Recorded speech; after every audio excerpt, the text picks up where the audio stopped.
సంగతులు ఎలా ఉంది? How nervous are you are how excited are you? నేను కొత్త పదం పట్టినా ఇక్కడ. ఐఎమ్ వెరీ కాన్ఫిడెంట్లీ నర్వస్ అని. కాన్ఫిడెంట్లీ నర్వస్ అంటే నర్వస్ ఓకే. అంటే డిగ్రీ ఆఫ్ హిట్ ఏంటనేది, డిగ్రీ ఆఫ్ గుడ్ ఏంటి? Good, very good, excellent, fantabulous, theatre screens blast, maybe అట్లాంటిది అనుకోవాలి. అట్లాంటిది అవుద్దా? బికాజ్ నేను మీతోటి ఇప్పుడంటే సరే in front of camera, but పర్సనల్గా మీతో మాట్లాడినప్పుడు కూడా మీరు 2-3 times నాతో అన్నారు like people have no clue what's coming their way అని. అంటే నాకు మోర్ దెన్ మేకింగ్ ఇదంతా we put in a lot of effort Siddhu, చాలా ఎఫర్ట్ పెట్టినాం. బట్ నాకు ఐడియా పరంగానే నాకు చాలా ఇష్టమైన పాయింట్ ఇది. యూజువల్గా మీకు కమర్షియల్ మెయిన్ స్ట్రీమ్ మూవీలో ప్రొటాగనిస్ట్ ఎప్పుడు మనుషులకి లేదా వ్యక్తులకి కాన్ఫిడెన్స్ ఇవ్వడానికి వస్తాడు, ధైర్యం చెప్పడానికి వస్తాడు ప్రొటాగనిస్ట్ ఎప్పుడైనా. కమర్షియల్ మెయిన్ స్ట్రీమ్ మూవీలో చూస్తే డౌన్ ట్రాడన్ పీపుల్లో నుంచి కానీ అందులో నుంచి కానీ వచ్చి వాళ్ళకి కాన్ఫిడెన్స్ ఇచ్చి ముందుకు తీసుకెళ్తాడు, ధైర్యం ఇచ్చి. వాళ్ళకి ధైర్యం అవుతాడు బేసిక్గా. కరెక్ట్. బట్ ఇదేంటంటే బాగా ధైర్యం ఉండే వాళ్ళకి భయం అవుతున్నాడు. బాగా ధైర్యం మితిమీరిన స్థాయికి వెళ్ళిపోతే వాళ్ళలోంచి ఒకటి వచ్చి లేదరా ఇంత ధైర్యం మంచిది కాదు లైఫ్లో, ఒక లెవెల్ ఆఫ్ ఫియర్ ఉండాలి మనిషికి. ఫియర్ అంటే నేను రెస్పాన్సిబిలిటీ అనుకుంటాను నేను. కరెక్ట్. ఇంకో విధంగా ఇప్పుడు మనం రెడ్ లైట్ ఉంది, ఆగాలి, అదో రకమైన భయమే. కరెక్ట్. మనం స్కూల్కి వెళ్ళాలి, నేర్చుకోవాలి, లేదా ఎగ్జామ్ రాయాలి, అదో రకమైన భయమే అది.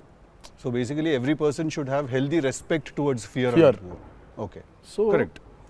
నాకు ఆ పాయింట్ బాగా నచ్చింది సిద్ధు. నాకు ఐ రియలీ, అంటే యూజువల్గా కమర్షియల్గా సినిమా చేసుకుంటూ పోతే మనం యాక్షన్ పెడతాము, బిల్డప్ షాట్లు, ఇవన్నీ ఇదంతా okay. But Shiva speciality of his movies is, తన మూవీస్లో మామూలుగా చూసుకుంటే చాలా మూవీస్లో కూడా ఒక మెసేజ్ ఉంటుంది. Feels very responsible for the society. కానీ అది ఏమైపోతుందంటే ఒక్కోసారి it becomes very preachy. Correct. So ఆ ప్రీచీనెస్ అవ్వకుండా చేయడమే శివాజ్ స్పెషాలిటీ. రైట్. అందుకే I think he's excelled in always very subtle. అవును. మీ ఫిల్మ్స్లో హీరోయిజం ఇందులో కొంచెం అదే that was my question actually. ఇప్పుడు కొంచెం మీరు ఇంకొంచెం అగ్రెసివ్ అయ్యారు అనిపించింది సార్ ట్రైలర్ అది చూస్తే. అంటే ఎత్తుకున్న ఎమోషన్ అలాంటిది. Right. He need to be little, I won't say louder, అగ్రెసివ్గా ఉండాలి ఆబ్వియస్లీ. ఎమోషన్ ఫియర్ అంటున్నాం కాబట్టి. రైట్. భయం. సో నువ్వు ఇప్పుడు మిమ్మల్ని చూసి ఒకళ్ళు భయపడాలంటే ఏమవ్వాలి? నాకు కుదరదు నాన్న అంటే భయపడరు కదా. నాన్న అలా తప్పురా అంటే దానికి ఒక స్కేల్ ఉండాలి దానికి. కరెక్ట్. దానికి అది అందుకని ఇందులో అది లేదు. ఇక యాక్షన్ డ్రామా అని చెప్పాలి దేవరా అంటే. బేసికలీ మ్యాసివ్ టెస్టాస్టెరాన్ ఉండబోతుంది సినిమాలో బేసిక్గా, ఫైట్స్ లెవెల్లో, యాక్షన్ లెవెల్లో, and with your intensity of course. It is a very intense film, Sidhu. It's not one of those movies where it's, I mean, like it focuses. It's more. It's very intense. Right. It runs on that line. Right. That for me is అందుకే అంటూ నాకు so బాగా కాన్ఫిడెంట్గా ఉన్నాను. కానీ ఆ nervousness ఉంది. Because I really want this movie to work. Because there is so much which needs to be told ఇంకా about the movie. Right. So మేము ఎంతో కొంత చెప్పి ఆపుతున్నాము అంటే తప్పలేదు. ఇంకా మొత్తం తీసుకుంటూ పోతే దాదాపు 8 గంటలు 9 గంటల సినిమా వచ్చేది. ఓకే అన్న, హిందీ మీరే చెప్పేస్తారా డబ్బింగ్ దీనికి? హిందీ, కన్నడ మీరేనా? తమిళ్ బంద్ చేసేయండి, అయిపోయింది ఇంకా వేస్ట్. ఇంకా మేము అందరం ఏంది, ఇంకా కష్టం ఇది. కన్నడ మీరు బాంబే షిఫ్ట్ అయిపోవచ్చు కదా, మేము ఇక్కడ హీరోలుగా అప్పుడు మేము చచ్చిపోతాను నేను ఇక్కడ అన్ని భాషల్లో డబ్బింగ్ చెప్పడం ఏంటన్నా? నువ్వు షిఫ్ట్ అయిపో బాంబే కావాలంటే నీకు వస్తుంది. నీకు వచ్చుగా హిందీ బాగానే అంటే అంతరా 4 భాషల్లో డబ్బింగ్ చెప్పారు. హిందీ ఆతా అంటే భయ్యా ప్యాస్ డాలో. నేను ఇంకానే అక్కడికి వెళ్ళిపోయి ఇదరా అయ్యే హిందీ అనుకున్నా. Professionally what is your biggest fear sir? Of course I might not be able to make a great film, cinema success అవుతుందా లేదా, but as an artist personally నేను అసలు తాడు బొంగరం లేనిలా బతుకుతాను నేను. అసలు నాకు అంత పెద్ద ఫియర్ ఏ ఉంది. నేను ఎత్తుకున్న ఎమోషన్ రైట్ ట్రాక్లో వెళ్తుందా లేదా, పైగా ఒక్కరితో అయ్యే పని కాదు. 100 మంది ఉంటే కానీ సినిమా అవుద్ది. వీళ్ళందరినీ రైట్ ట్రాక్లో పెట్టి కరెక్ట్ అవుట్పుట్ తీయగలమా లేదా అన్నంత మించి అసలు భయం అనేది లేదు అసలు. ఇంకా అసలు భయం ఛాన్సే లేదు, అదొక్కటే భయం. సో భయం ఎంత అవసరం అని సినిమా తీస్తూ సార్ భయం భయపడే ఛాన్స్ లేదని చెప్తున్నారు సార్. అట్లుంటుంది కొరటాల శివ గారితో. I'm accountable. కరెక్ట్. నాకు ఇచ్చిన జాబ్కి. అసలు ఆ ఒక్క భయం ఉంటే ప్రపంచంలో ఇంకెవరికి భయం అవసరంలా, ఆ ఒక్క భయం అడుగుతుంది. కరెక్ట్. ఇంకెందుకు భయం? So accountability. యా అదే కదా భయం అంటే. అవును. ట్రూ. నీకు పని ఇచ్చారు, నువ్వు ఆ పని చేసావు భయంతో, అమ్మో ఇది అవ్వకపోతే ఏంటనే ఒక భయం ఉంది. ప్రపంచం అంతా ప్రశాంతంగా ఉంటుంది ఎవడు పని అటు చేస్తే. పక్కనోడి పనుల్లో చేయి దూర్చి ఆయన ఇబ్బంది పెట్టి ఇది పెట్టి మనం చేయక ఇంతకు మించింది ఏముంది? ఎవడు పని అటు చేస్తే అసలు భయం ఉన్నట్టే మనకు ప్రపంచంలో అంతా. ప్రపంచం అంతా అంతేగా. నీ భయం ఏంటి? నా భయం అన్న ఇంటర్వ్యూ అనుకున్నంత గ్రేట్గా రాదేమో అని భయపడుతున్నాను. విశ్వం చాలా కాన్ఫిడెంట్గా ఉన్నాడు. అంటే వాడు హోంవర్క్ చేసాడు. క్వశ్చన్ అడిగిన అదిరిపోయింది. వాడు హోంవర్క్ చేసి వచ్చాడు, వాడు క్వశ్చన్స్ రాసుకుని నేను రాసిన 2-3 ఓకే రైట్ అనుకున్నా. కానీ నాజే ఫ్యాన్ తెలుసుకోవాలని ఉంటుంది కదా, నిన్నేం భయపెడుతుంది. నాకైతే నేను ఆన్సర్ అయితే నేను నాకేం లేదు అన్నట్లు చెప్తే. నీకేం భయం? నాకేం లేదన్న. నీకు లేదు భయం? అట్లుండాలి, అట్లుంటుంది. హెల్త్ అన్న, హెల్త్ గురించి భయపడతా అంతే. మరి ఉందిగా అంటే వాడికి దూరిన దాంట్లో నుంచి బయటికి ఎలా రావాలని భయం ఉంటుంది. భయం లేదు ఎవరికి లేదండి ప్రపంచంలో, ఇతరులకు కూడా భయం ఉంటుంది. అంటే scariest thing for me is health అన్న. వేరే వాళ్ళు ఎవరన్నా కొంచెం సిక్కున్నా కూడా నాకు పాపం భయం అవుతుంటుంది. అది అన్నిటికంటే ముందు జాగ్రత్త, అది ఉంటే ఎట్లన్నా పోరాడొచ్చు అనిపిస్తుంది. సో హెల్త్ గురించి భయం అవుతుంది. దట్ ఈస్ ఇచ్చిన ఆన్సర్. అది నీళ్ళు ఇంత డెప్త్ ఉందని ఎక్స్పెక్ట్ చేయలేదు నేను ఎక్స్పెక్ట్ చేయలేదు. నేను 7కి ఫస్ట్ షాట్ అంటే 6:30 కల్లా ఉండలేకపోతానేమో ఇట్లాంటివో చెప్తాను అనుకున్నాను. పక్కనోడు హెల్త్ అప్సెట్ అయితే నాకు ఓకే. నో మ్యాటర్ వాట్, ఇదైతే నేను చేయ కెమెరా ముందు అనేది ఏమన్నా ఉందా అన్న నీకు? నేనా? No. ఇదైతే వెరీ వెరీ వెరీ ఇంపార్టెంట్. ఏదైనా నాకు రీజనింగ్ ఉండాలి. రీజనింగ్ ఉంటే ఏదైనా చేయడానికి రెడీ నేను, దేనికైనా. ఇది మాత్రం అందరు యాంకర్లు అడిగినట్టు రొటీన్ అడగాల్సి వస్తుంది. కానీ అడుగుతున్నా, ఎట్లుందన్న రొమాన్స్ చేస్తున్నప్పుడు దేవరాల? ఎట్లుంటది ఆయన అడగాలి. రొమాన్స్ రాసినప్పుడు ఎట్లుంటది, ఆయన నేనైనా చూసేటోళ్ళం అన్న, చేసింది మీరు కదా, ఎట్లుండే అన్నగా బాగా అడుగుతున్నాడు అని అడిగాడు. గలీజ్గా అడిగింది. కాదు కాదు రొమాన్స్ ఎట్లుంటది, చేసినప్పుడు ఎట్లుంటది అంటే Do you have fear while doing intimate scenes? అట్లా ఇంటిమేట్ సీన్స్ ఏం లేవు కానీ ఫియర్ బండికి. బట్ దేవరా చూడడానికి మంచిగా ఉండే, చూడడానికి మంచిగా ఉండే మాకు. ఏది పాటలు? అవును, పాటలున్నా చూపించారు, సినిమాకి రావాలి మీరిని చూడాలంటే. సో అదో కొత్త రకమైన రొమాన్స్ రాశాడు ఈయన. మీరు అనుకుంటున్నట్టు రొమాన్స్ ఉండదు కానీ ఆ లోకంలో ఆ లెవెల్ రొమాన్స్ ఉండదు అంటారు. Correct correct. ఈ లెవెల్ రొమాన్స్ ఉండదు కానీ కొంచెం ఆ లెవెల్ రొమాన్స్ కూడా ఉండదు కానీ మా లెవెల్లో రొమాన్స్ ఉంటుంది. ఏదో ఏమో చేస్తావేమో ఫ్యూచర్లో అని. So it's nice, it will be good. Janhvi was is phenomenal in the movie. చాలా చాలా ఐ మీన్ మేమైతే షాక్ అయిపోయాం. ఓ రోజు మరి ఆ అమ్మాయికి ఎట్లా వచ్చిందో తెలియదు కానీ ఒక 2 పేజీల డైలాగ్ రాసిండి నా అమ్మాయికి. సీన్ కూడా మొత్తం అమ్మాయిదే డైలాగ్ పోర్షన్ ఎక్కువ. వచ్చి అలా టపటపటపట చెప్పేసింది. నేను ఒక్క సెకండ్ అయిపోయి శివ కూడా షాక్ అయ్యాడు, ఈ అమ్మాయి ఏంటి ఇంత ఫాస్ట్గా చెప్పేసింది ఇలా అని. సరే ఎందుకని మంచిది ఓకే అనుకుంటే ఒకసారి చెక్ చేసుకుందామంటే నేను ఇక్కడ నుంచి వెనకాల నుంచి ఇలా అంటున్నాను, అద్దిరిపోయింది శివ ఓకే అనే అని. ఫ్లో వెళ్ళిపోయింది మొత్తం. ఎక్స్ప్రెషన్స్, ఆ మధ్యలో పాజులు, మధ్యలో యాక్టివిటీస్ చేసుకుంటూ టక్కన లాంగ్వేజ్ ఇంకా గ్రిప్ దొరకని యాక్టర్కి అన్ని ఆ యాక్టివిటీస్తో చేయటం, ఆయనతో ఉండటం, ఆ పాజులు ఉండటం, ఆయన రియాక్షన్ మళ్ళీ పసిగట్టి మళ్ళీ మాట్లాడటం ఇంత కష్టం కదా. అర్థమైంది. Homework done. That I think she'll become very big. She's got that phenomenal talent. మరి obviously శ్రీదేవి గారి డాటర్ కదా, ఆర్క్ ఉండదు కదా. So she's phenomenal. పాపం చాలా she's put in a lot of effort, especially for that Daavudi song. పాపం she was hospitalised for about 4 or 5 days before discharge అయ్యి పాపం వెంటనే ఒక 2 days రిహర్సల్స్ చేసి వెంటనే she was very weak. But అయినా చేసి నేను ఆ సాంగ్లో అనుకుంటుండే అన్న, తీసుకుంది ఛాలెంజ్, పక్కన చేసింది మ్యాచ్ చేయనికే. కానీ మ్యాచ్ చేయనికే వెరీ గుడ్ వచ్చి 97, 96 మార్క్ దాకా వచ్చిండే ఒక్కొక్క దగ్గర. లేదు చాలా బాగా చేసింది. డెఫినెట్లీ అన్న. జాన్వీ విల్ బి ఖతర్నాక్ very good addition for Devra. And it's a very big love story which he wrote.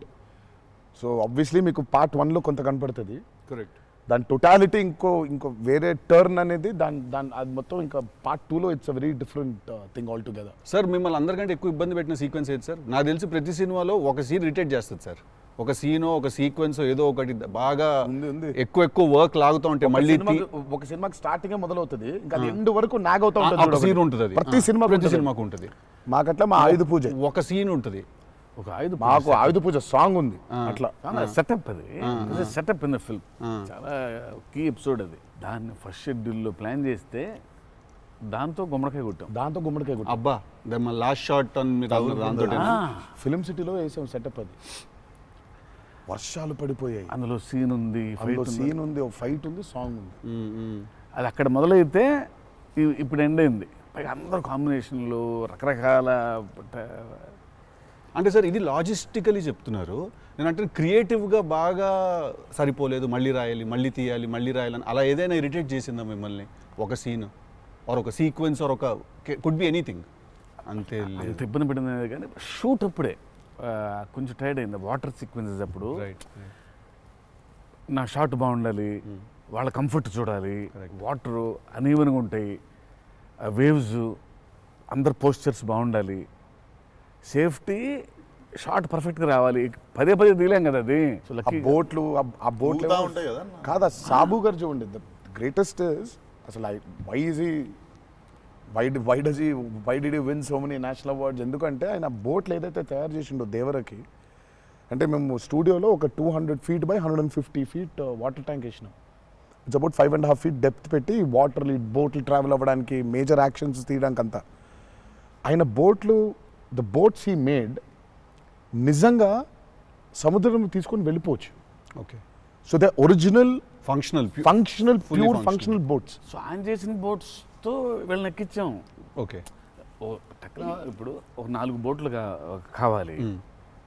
So వీళ్ళందరూ వెళ్ళడానికి మనం ఏమనుకుంటాం, బోట్లు అంటే ఇప్పుడు తెప్పిస్తారు ఎక్కిస్తాం అనుకుంటాం కదా. సార్ తెప్పిస్తారు లేవు, మనం చేసేయటం అన్నాడు. సార్ బోటు చేయటం ఏంటి సార్ అసలు, అది వేరే మెకానిజం కదా అంటే అవును మెకానిజమే, బట్ ఫిజిక్స్ తెలుసు నాకు, సేమ్ మెకానిజం చేస్తాం అని చెప్పి బోట్లు తయారు చేశారు. వాటర్లో పోవాలా కానీ వాటర్ లోపలికి రావద్దు, అదే మెకానిజం. ఇప్పుడు మనకు కార్ కావాలంటే కార్ తయారు చేయరు కదా, కార్ తీసుకొస్తాను షూటింగ్కి, బట్ ఆయన కార్ తయారు చేసేస్తారు. ఆ షాక్ కదా అది. Which is very friendly to shoot, friendly to act for actors. RRR లో ఒక ట్రామ్ ఉండింది. అవును. అదేమనుకున్నారు, అంబాసిడర్ కార్ అది. అంబాసిడర్ కారు లోపల స్టీరింగ్ వీల్ పెట్టి చుట్టూ కట్టేసిన డబ్బా ఆయన. సో ఆ ట్రామ్ ముందుకెళ్ళకపోతుంటే మధ్యలో ఒక స్టీరింగ్ తిప్పుతున్నాడు. That's an Ambassador car. Full కాన్ఫిడెంట్గా ఉంటారు ఆయన. ఓయా సార్ ఒక కారు కావాలంటే జనరల్గా ఒక కారు తీసుకొస్తాం ఎవరో వాళ్ళని అడిగి. బోట్ ఇమాజిన్ ఆన్సర్, సార్ బోట్లో చేసేద్దామంటే వీళ్ళని ఎక్కించడానికి చేసాం. ఓకే సరే, మన సముద్రం మన కంట్రోల్ అంటే సపోజ్ ఈ ఫ్లోర్ అంతా సముద్రం మనం క్రియేట్ చేసుకున్నాం, వెళ్తున్నారు. షూటింగ్కి వెళ్ళాం గోవాకి. గోవా వెళ్తే అక్కడ రంగుల బోట్లు, నా కలర్ బోట్లు కాదు అవి, నా ఓల్డ్ కొంచెం ఎర్తీ టోన్స్ బ్రౌన్ కలర్ బోట్స్, అలాంటి బోట్లు కావాలి మనకి. అక్కడ అన్ని రంగులు కొత్త పైగా మోడర్న్ బోట్స్, ఫైబర్తో చేసిన బోట్స్, వుడెన్ బోట్స్ కాదు అవి. ఏంటంటే లేదు నేను మన బోట్ తీసుకొచ్చాం అన్నారు. సరే ఇది నిజమైన సముద్రం అండి, మనదేంటంటే దానికి బోట్ లాక్కొచ్చి మోటార్ ఒకటి పెట్టి బిగిచేసి పద వెళ్దామంటున్నారు. వెళ్ళిరా సార్ మధ్యలో? వెళ్ళాము యాక్టర్లు తీసుకొని మరి ఈత వచ్చా సార్? మన వచ్చు స్టిల్ ఇంకొంచెం ధైర్యం ఉంటుంది. వెంట మిడిల్ ఆఫ్ ది సీ ఈ బోట్తో అసలు he probably has and one of the biggest assets for Devara. 3 cinema వచ్చినప్పుడు బ్యాక్గ్రౌండ్ స్కోర్ పెట్టుకొని ఫుల్ ఇంటుండే ఆ టైంలో Anirudh. And I was waiting, మీరు అనిరుద్ నేను పూజ అయినప్పుడు కూడా ఫుల్ హ్యాపీ అయిన ఉండే అరవింద్ సమేతకి. ఓకే ఫైనల్లీ మా విజువల్ మా స్పీకర్ 2 కలిసినాయి అనుకుంటుండే. But definitely when Anirudh came on board for this film I was the first person. పిచ్చగా వెయిట్ చేస్తుండే. నేను లిటరల్లీ మీది 5 AM అని ట్రాక్ ఏదన్నా ఉంటే 5:02కి నేను ఆల్రెడీ ఇంటుంటా. వ్యానిటీలు ఉండు, షూటింగ్లో పక్కకి అట్లా నడుచుకుంటూ వెళ్ళిపోయి ఇంటుండే. సో ఈవెన్ ఇప్పుడు మన ఇంటర్వ్యూ ముందు కూడా I was hearing Red Sea ఇనుకుంటా కూర్చుంటుండే. Beautiful background. I mean he's killed it for this movie. Definitely theater la నిజంగా one more X factor అనుకుంటున్నా. అవును. No 101%. I mean ఇప్పటిదాకా తను whatever he's delivered for Devara has actually in a way చెప్పాలంటే మా విజువల్కి whatever it is his audible which is the most important thing కదా. And he is the biggest asset for Devara. అంటే the kind of work, the background score he's done is phenomenal. X factory అనిపిస్తుంది అన్న sound Yeah, yeah. భలే అనిపించింది. నాకైతే నాకు బేసిక్గా trailer విన్నప్పుడు ఆ లాస్ట్ ఎస్పెషల్లీ ఆ షార్క్ వచ్చినప్పుడు ఆ వెనకాల అంతా నాకేంటో అరే ఒక పెద్ద వాల్ట్ డిస్నీ మూవీలో సింఫనీ పడుతుంది చూడు, లైక్ హాన్ జిమ్మర్, ఆ ఫీలింగ్ వచ్చేసింది నాకైతే. So he's definitely one day I think he'll definitely go up to that level of scoring an international movie like Rahman garu. Definitely నేను మొన్న కాంగ్ గాడ్జిలా చూసినప్పుడు కూడా అనిరుద్ అయితే బాగుండు అనుకున్నాను, బికాస్ సంబడి ఎడిటెడ్ ఆ కాంగ్ గాడ్జిలా సీన్ కి మాస్టర్ మ్యూజిక్ పెట్టి తీస్తే అసలు ఇట్ వాజ్ మోర్ యాప్ట్, ఇంకా ఎక్కువ ఇంపాక్ట్ ఉండే దానికి. అయితే డెఫినెట్గా నాకు తెలిసి తను he will do it like Rahman garu చేసినట్టు మాత్రం వెళ్తాడు. He will definitely go international and I'm hoping it's with Devara. మీకు ఎప్పుడైనా ఈ ఫెనమినన్ మీరు అబ్జర్వ్ చేశారా, వేర్ ఐదర్ మీరు జీవితంలో మాట్లాడింది మీ సినిమాలో జరుగుతుంది, ఆర్ మీరు రాసుకుని తీసిందో ఏదో మీ లైఫ్లో తర్వాత రిపీట్ అవుతుంది? ఎప్పుడైనా జరిగింది అట్లాగా? మీరు అనుకుందో లేకపోతే మీరు బాగా మేనిఫెస్ట్ చేస్తుందో? ఇట్స్ ఎన్ థింగ్ అన్న టుడే మేనిఫెస్ట్ అనేది. నేనైతే చూసిన ఒకటే మేనిఫెస్టో జాన్వి. ఆ అమ్మాయి అనుకుంది చెయ్యాలని, ఆ అమ్మాయి ఎలా వచ్చిందో మాకు కూడా తెలియదు. అంటే మేము ఇంకా అప్పటికి రాస్తున్నాము, ఇంకా క్యారెక్టర్ రాస్తున్నాడు అయినా ఇంకా ఎవరిని అనుకోవట్లేదు. ఆ అమ్మాయేమో నేను చెయ్యాలని చెప్పింది. అసలు we weren't even in a space of okay ఈ అమ్మాయి అయితే బాగుంటుంది, ఈ అమ్మాయి అయితే బాగుంటుంది. ఫైనల్గా డి డే వచ్చి ఇప్పుడు సరే మనం ఇప్పుడు హీరోయిన్ ఫైనల్ చేయాలని, కానీ ఇద్దరు నోట్లకి వెళ్ళి జాన్వి తప్ప వేరే మాట రాలేదు. అంతలా మేనిఫెస్ట్ చేసింది ఆ అమ్మాయి. కానీ నువ్వు ఇందాక చెప్పింది నువ్వే నాకు అర్థం అవట్లేదు. ఏదన్నా చెప్పింది జరిగింది, జరగబోయేది తెలుస్తుంది. కాదు మనం జీవితంలో ఇప్పుడు ఏదైనా మాట్లాడుకున్నా, ఏదైనా మనం కాన్వర్సేషన్ చేసినా, ఏదైనా అది అవుతుంది, అలాంటిది సినిమాలో జరగడం డేజావులాగా ఉంటుంది అది. అంటే గుడ్ ఎక్స్పీరియన్స్ అయితే డేజావు, బ్యాడ్ అయితే డేజాపు. అండ్ మన సినిమాలో మనం రాసుకున్నది మనం ఆల్రెడీ షూట్ చేసేసి ఏదో తర్వాత ఏదో మన లైఫ్లో జరిగితే ఇదేంట్రా అని ఒక కంపారిజన్ డ్రా చేస్తాం కదా. యాస్టీస్గా అయి ఉండకపోవచ్చు, బట్ సిమిలర్గా ఏదైనా. ప్రస్తుతానికైతే అవ్వలేదు, ప్రస్తుతానికైతే అవ్వలేదు, దేవుడి దయ వల్ల.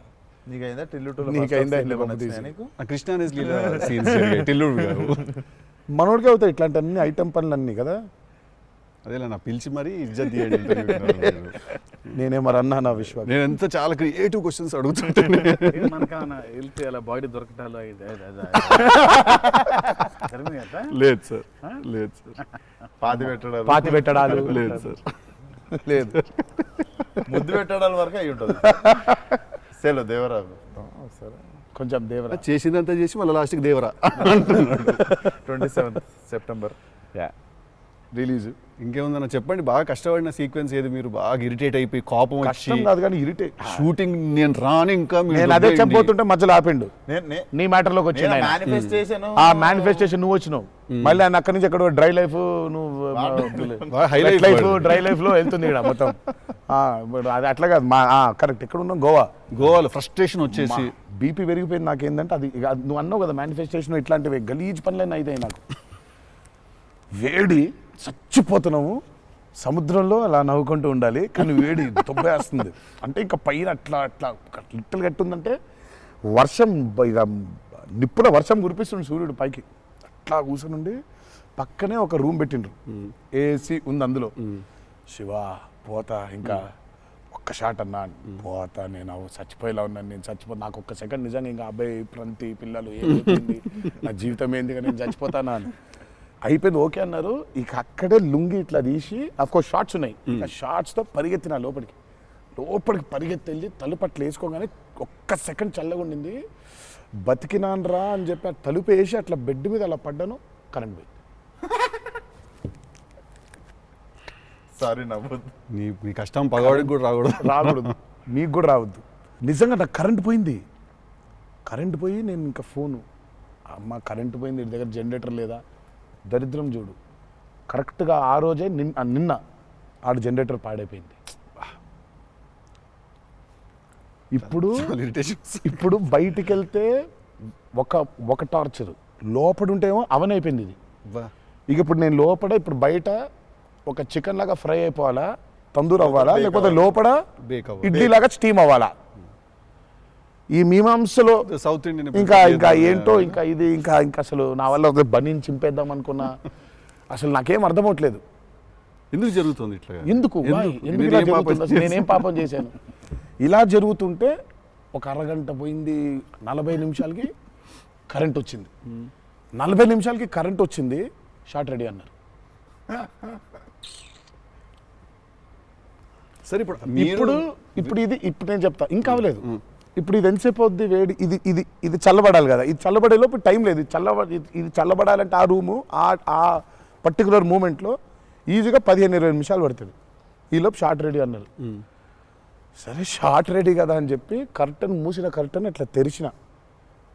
షార్ట్ రెడీ కదా, శివ ఎక్కడున్నాడని చూద్దామని ఈ కర్టన్ ఇట్లా తెరిచేసరికి ఈయన రాజసుందరం మాస్టర్ పరిగెడుతున్నారు నా రూమ్ వైపు.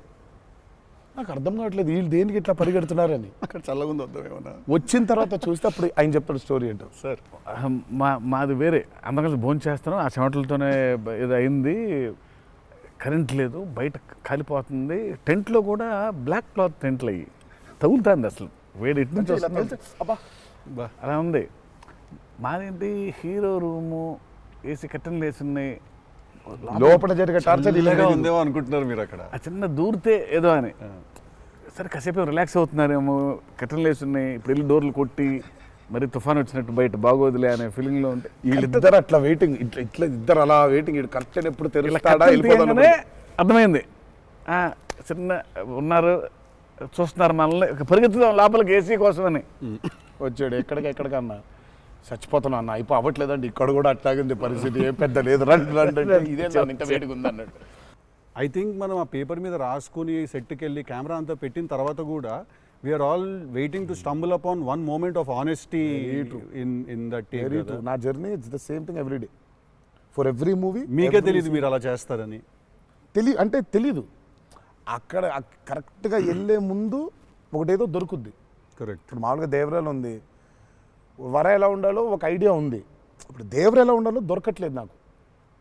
సో నాకు అర్థం అవ్వట్లేదు, అంటే ఇప్పుడు ఎలా ఉండాలి, బాడీ లాంగ్వేజ్ ఎలా ఉండాలి ఏంటని చంపుకు తిన్నా శివని.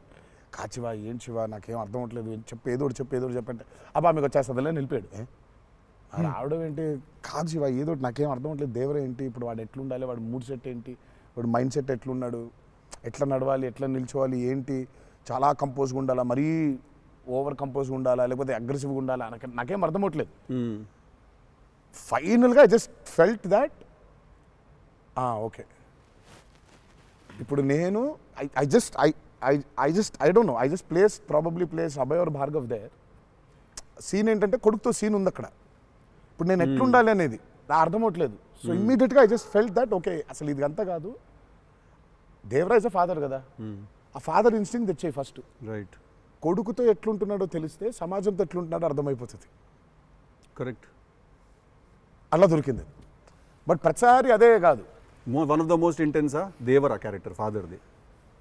I definitely will say that. డెఫినెట్గా పర్ఫార్మెన్స్లో మీకు అగ్రెసివ్నెస్ కనిపించదు అట్లా, అంటే nature of Devara is not that. కానీ సముద్రం అంతా డెప్త్లో భారం మోసే క్యారెక్టర్ అది. సో ఫిలసాఫికలీ అగ్రెసివా? Yeah, very right. Philosophically is very aggressive and regal and regal. అదే అగ్రెసివ్, ఆ రీగల్నెస్ ఉంటుంది, but is very philosophically aggressive. Right. Because అంత అంత అంత భారం మోస్తున్నాడు యాక్చువల్గా. సో కొంచెం ఆ వాజ్ డిఫికల్ట్ బికాస్ ప్రతిసారి అది కనిపించాలి. సార్ అవి అన్నీ అన్నవేనా వెపన్స్?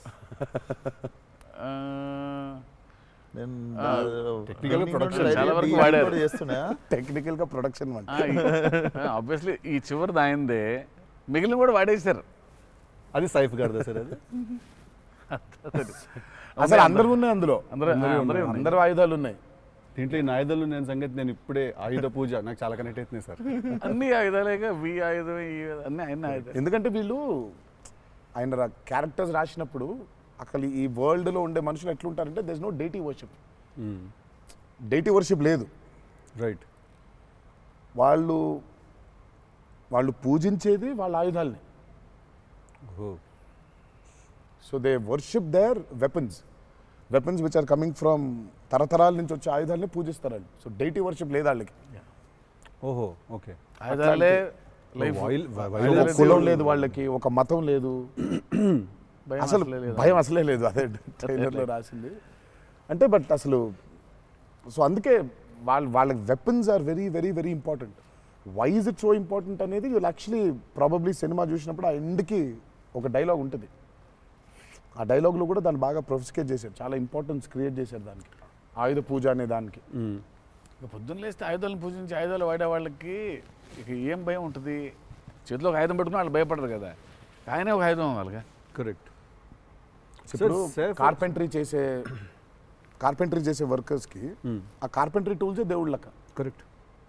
లైవ్లీహుడ్. సో మనం బేసిక్గా ఎప్పుడు కూడా అట్లాగే ఉండేవాళ్ళం. మనం ఆయుధ పూజ అందుకే ఉండేది. ఆయుధ పూజ అందుకే మన పనిముట్లు ఏవైతే ఉన్నాయో అందుకే మనం కార్లకి మొక్కుకుంటాం, కార్లకు పూజ చేస్తాం, మనకి లైవ్లీహుడ్ అని. సో వాళ్ళకి ఆయుధాలు లైవ్లీహుడ్. సో ఆయుధాలే లైవ్లీహుడ్. కాన్సెప్ట్ లెవెల్లోనే వైలెంట్గా ఉన్నారు వీళ్ళు.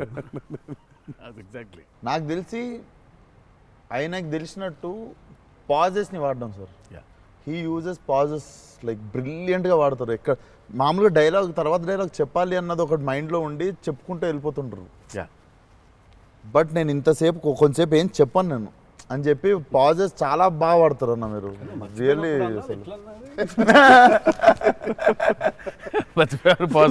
మర్చిపోయిన వెంటనే అది వేరే యాక్టర్ ఆర్టిస్టిక్ పాజ్ ఇచ్చి అలా పక్కకు ఒకసారి చూసి చెప్పరా ఏడి అది వేరే ప్రాంప్టింగ్ కోసం అని వేరే కట్ అంటే మొదటి నుంచి చెప్పాలి. మర్చిపోవడం అనే డైలాగు నువ్వు నాకు తెలిసి అడగొచ్చు ఎక్కడన్నా కానీ అక్కడ 3 పేజీలు 4 పేజీలు చేసే కామెడీ కూడా చేయనీడంటండి. ఫన్ కావాలన్నారు ఇంటర్వ్యూలో, నేనేదో ఫన్ చేస్తున్నాను. మాస్కా దాస్ అక్కడ నచ్చట్లేదు అన్నమాట. మన ఇద్దరు ఫ్రెండ్షిప్ జెలసీ వస్తుంది. ఆ రోజు కూడా గుర్తుందా? మన ఇద్దరు ఫ్రెండ్షిప్ మీద జెలసీ ఉంది. ఓ రోజు ఇద్దరం కలిసాం. మనోడిది టిల్లు 2కి ప్రీ రిలీజ్ సక్సెస్ ఫంక్షన్కి వెళ్తున్నాను, పిలవడానికి వచ్చాడు, ఉన్నాడు అక్కడ, మాట్లాడిన తర్వాత విశ్వక్ గుర్తొచ్చాడు. విశ్వక్ ఫోన్ కొట్టా. విశ్వక్ ఎక్కడున్నావు అంటే, అన్న ఇక ఈయనే ఉన్నా ఆఫీస్లో. అంటే మీరు ఎక్కడున్నారు? నేను ఆఫీస్లో ఉన్నా. సిద్ధు ఉన్నాడు ఇక్కడ అంటే, నాకంటే ముందు ఆయన్ని పిలిచినవులే అన్నా నువ్వు అంటా. నేను పిలవడమే చిచ్చి. మనం బాగా ఉక్రోషం, జెలసీ. అందుకే ఇప్పుడు జెలసీ ప్రదర్శిస్తున్నాడంట. కామెడీ కూడా చేయనివ్వట్లేదు. నా బ్రాండ్ ని డౌన్ చేయడానికి ట్రై చేస్తున్నాడు సార్. నేను పైన పాజుల గురించి బ్రహ్మాండంగా మాట్లాడుతున్న డైలాగ్ మర్చిపోయినావు అంటే ఆయన జాపనీసే మర్చిపోలేదు. అమ్మా అంటే మనకు అనిపించింది మాట్లాడడం కాదు కదా, అక్కడ ఉన్నది కదా మాట్లాడాలి. నాకేమో ఐ మీన్ డైలాగ్ చూస్తున్నప్పుడు కొన్ని ఐ థింక్ ఇట్స్ అంటే every actor is very natural. Vishwak నాకు కొంచెం అనిపిస్తుంది అట్లా, ఇక్కడ కొంచెం అలా ఉంటే బాగుంటుందేమో అనే ఇన్స్టింక్టివ్ అనుకోవడం చేయడమే. నాకు అసలు డైలాగే లేకుండా మీరు ఇరగ్గొట్టేసిన సీన్ నాకు one of the favourite. Aravinda Sametha కార్లో సీన్. అది ఎప్పుడన్నా నార్మల్గా జస్ట్ అది పెట్టుకొని చూస్తుంటా అప్పుడప్పుడు. It's one of the brilliant pieces. మీరు చాలా చేసిర్రు, చాలా సినిమాల్లో చాలా చేసిర్రు. That is one of my favourite scene. ఈ షో నాకు తెలియనోడు ఎవడన్నా, వేరే భాషోడు, ఇంగ్లీష్ వాడు ఎవడన్నా కనిపిస్తే నేను చూడు మా యాక్టర్ ఒక సీన్ చూపిస్తాను నీకు అని చెప్పి పెట్టి చూపించే సీన్ మీద ఫస్ట్ అదే. నేను it doesn't have a language కదా, సో డైరెక్ట్ చూపిస్తాను నేను. అది అన్న మీరు క్యారెక్టర్లోకి వెళ్ళిపోతారా లేదా మధ్యలో కలుస్తారు? Do you meet the character in the middle or you become the character fully? I think I would, అంటే if me and the character don't meet, it won't take off. ఇప్పుడు శివగారి క్యారెక్టర్ రాసిందే ఎన్టీఆర్ ఎట్లుంటాడని. Correct. So obviously it has to be me meeting that character. So there needs to be a little bit of me and that. Correct. Midpoint. Or rather I would say that I think it's more of me than that. Interesting. So it's more of me than that. But what if there is a dialogue that he's written or a philosophy that he's trying to put across as a writer and a director? I'll have to believe that philosophy. But what if you don't believe it as a person? But I'll have to, then he has to make me believe in it. Make you believe in it. So he has to make me believe in it. So he has to actually teach me why that philosophy is so important. లక్కీగా నాకు అది ఇప్పుడు నాకు అది తగ్గలేదు. ఎందుకంటే is so predictable కాదు ఆయన. ఇట్లా ఉంటాడు అని అనలేం. టక్క ఒక రోజు వెళ్తే మనం ఎన్టీఆర్ రంగానే మాస్టర్ అట్లా కూర్చొని ఉంటాడు, విజిటింగ్ రూమ్లో కూర్చోబెట్టి వెళ్ళేసరికి వంటగదిలో ఉంటారు. అంటే ఎక్కువ వంటగదిలోనే ఉంటా. ఇప్పుడు ఎలా ఉంటాడు, కోపం వెళ్తే ఫుల్ కెండలు ఉంటాయి. సో ఇలా ఉంటాడు అసలు, అది ఇప్పుడు లేదు అసలు. We don't know. సరదాగా ఉంటాడు, పిల్లలతో కాసేపు, చిన్న పిల్లలకు అన్నం పెడుతుంటారు. You don't know what any given point of time ఎనర్జీలో అయితే ఉంటారు. సో అందుకని పెద్దగా ఇలాంటిది రాయాలి, ఇలా ఉంటారు ఆయన, అసలు ఆగోలేదు నాకు ఎప్పుడు. Okay okay. చిన్న బెదురుగా ఉంటుంది, అన్నీ ఉంటాయి. సో అందుకని ఆయన ఇది ఇట్లా రాయాలి అని అన్ని లెక్కలు లేవు అసలు ఎప్పుడు నాకు. బికాజ్ వెరీ క్లోజ్గా చూస్తాను కాబట్టి నేను, రైట్. అది రోజు అదే. నాకు కొంచెం భారం వేయడం ఇష్టం ఉండదు. ఉండదా? లూజ్ అయిపోవాలి, చాలా ఫ్లూయిడ్గా ఉండాలి. నాకు జనరల్గా కూడా లైఫ్లో అలాగే ఉంటాను కూడా నేను. ఎంత సాధ్యం ఉన్నంత వరకు కొంచెం ఫ్లూయిడ్గా ఉండడానికి ట్రై చేస్తాను. ఇప్పుడు ప్రాబ్లం ఏంటంటే ఇప్పుడు మన ఇమేజ్ని చాలా సీరియస్గా తీసేసుకొని ఇప్పుడు ముందుకి అసలు ఇంకా విశ్వాక్ అడుగు, మళ్ళీ అన్ని నేనే అడుగుతున్నాను, నువ్వేం అడగట్లేదని స్టార్ట్ చేస్తావు. ఏం లేదు సార్, ఇప్పుడు అంటే దీనికి మేము వచ్చి ఇంత చేసినందుకు ఏదన్నా ఒక ఎక్స్పెక్టర్ ఉండాలి కదా మాకు. ట్రైలర్లో లేని డైలాగ్ ఏమన్నా వినడానికి ఏమన్నా చిన్న ఛాన్స్ దొరుకుతుందా ఇప్పుడు ఏమన్నా? నేను యాక్చువల్లీ సినిమా చూస్తాను, గిఫ్ట్ హ్యాంపర్ లాంటిది ఏదైనా ఇస్తే ఇంకా హ్యాపీ అని నేను ఫీల్ జనరల్గా సార్ ఒక డైలాగ్ చెప్పండి అదే అట్లా అడగలేదు నేను, యాంకర్ లాగా అడగొద్దని కానీ అదే అడిగిన, అదే క్వశ్చన్ అలా కాదు, అదే క్వశ్చన్. ఇది ఈ డైలాగ్ పేలుతుంది అని చెప్పలా. అసలు పంచ్ పంచకాంతి పంచ్ అయిపోతుంది అక్కడ. సో అందుకని నేను పర్టికులర్గా ఇది ఒక ఆడియో ఫంక్షన్లో చెప్పాల్సిన డైలాగ్ ఒకటి. నువ్వు వచ్చి ఇక్కడ చేసినందుకు నీకు డైలాగ్ కావాలంటే బిర్యానీ వండి పంపిస్తా, తిను. సూపర్. అదే బెస్ట్, అదే బెటర్. బిర్యానీ ఉండే ఎక్స్ ఫ్యాక్టర్ అదే నీకు. ఇక చెప్పానన్న డైలాగ్ వేసి అర్థమవుతుంది, అర్థమైంది చెప్పానని చెప్పి బాగా డిప్లొమాటిక్ గా చెప్పాను. అర్థమైంది, బిర్యానీ ఒకటేనా అని చూస్తున్నా అంతే.